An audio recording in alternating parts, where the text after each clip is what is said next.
What's happening, folks? Back with another reaction, back with some more Bad Religion, and I'm here to correct a long-running wrong, which is to say I've been remiss. Apparently I never reacted to Generator from the album of the same name, 1990. This came to my attention because I did a reaction to a cover of the song by One of Us, a Winnipeg-based melodic hardcore punk band. Big shout out to Ryan for introducing me to them.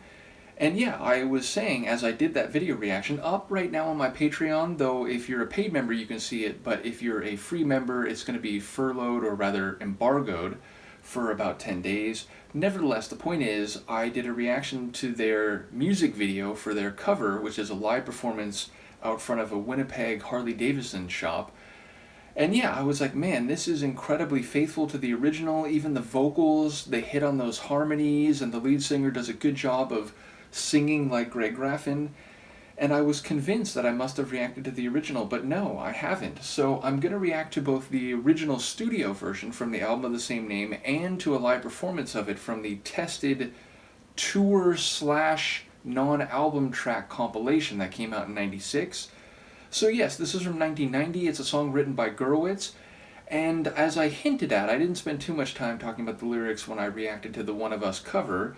But yes, this is a tune that I think embodies Gurewitz's religious or spiritual views / non-religious skepticism. It's sort of a song that I think encapsulates his own internal struggle. I think I've seen a quote from him that more or less says that straight away.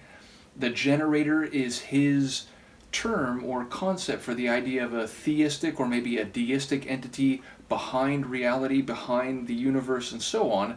But he also speaks in phrases that are more specific. There's a reference to the blood on my door, which relates to the Israelites under Pharaoh, where they were oppressed, and there were plagues that were set upon the oppressing Egyptians, and if you put blood over your door, you would be spared that fate, or the firstborn son. So there's references to biblical history, but also there are images and I think allegorical object references that can be interpreted in different ways, and I think there's a suggestion also, or at least a reference to like Stoic arguments that were then later criticized by Nietzsche. There's a lot going on in the song, and again, I think it speaks to, I think what Gurewitz said was the central philosophical conflict of his life and his mind, and so I think it is an interesting song in the larger catalog of Bad Religion, where many of the songs are overtly non-religious. I think Greg Graffin is more clearly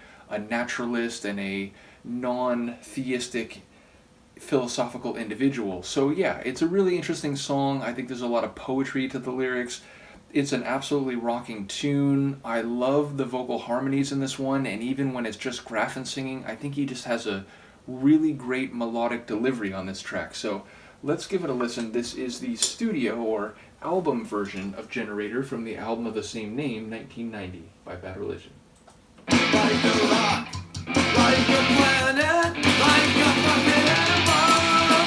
I'll remain unperturbed by the joy and the madness that I encounter everywhere I turn. I've seen it all along, in books and magazines, like a drink before dying, like a pornographic scene. There's a fly behind the window, there's an ugly laughing man.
into darkness, like the blood on my door. It's the generator.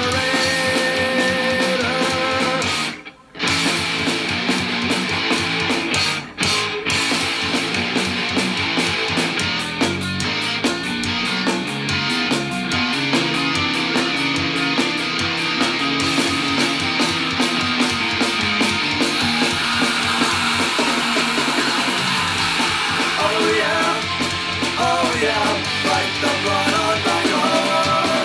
Wash me clean and I will run until I reach the shore.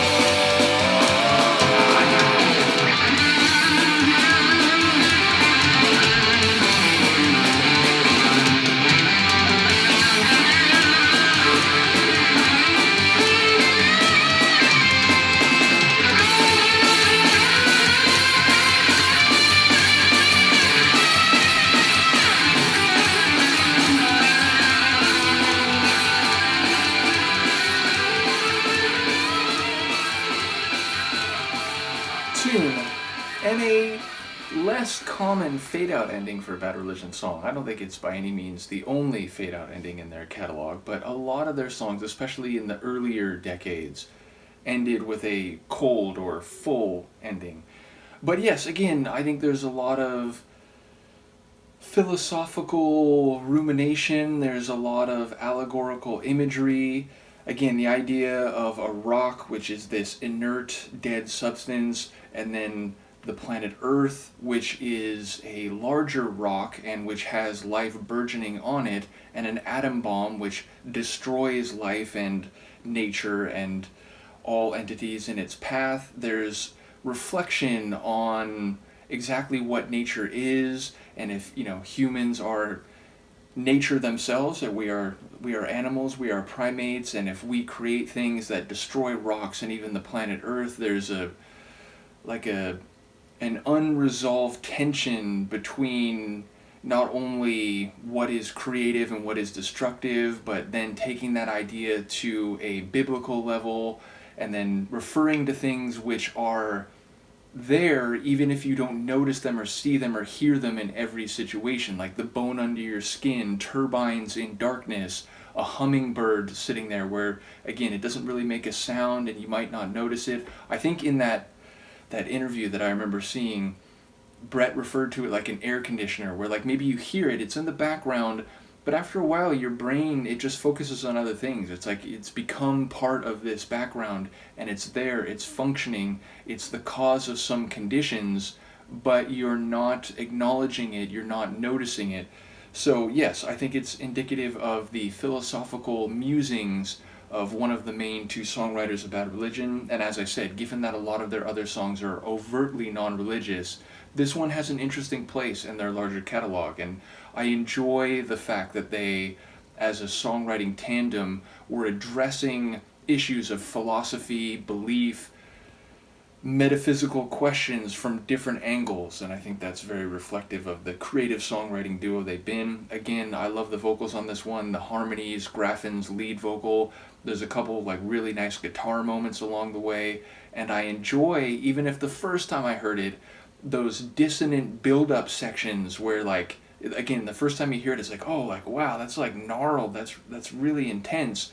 And then it leads, you can tell it's getting more intense, and then that shout, which has this washed out sound to it.